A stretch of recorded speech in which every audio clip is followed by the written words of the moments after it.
Hi there, I'm eco makeup artist Lyz Plant, and this is how I love to take off my makeup.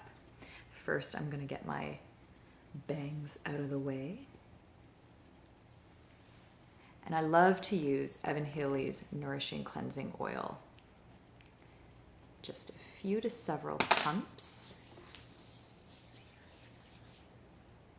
And just let it do the work and melt everything off.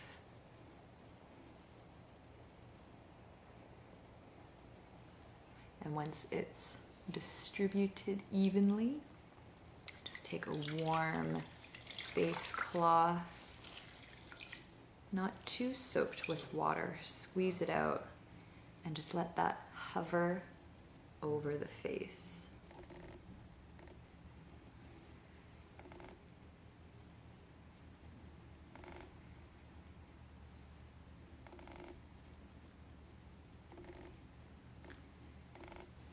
And then just use it to wipe off any excess.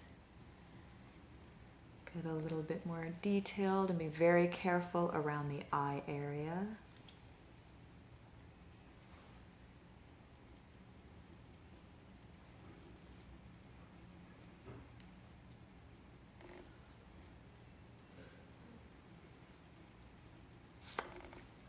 And then follow up with your usual skincare routine.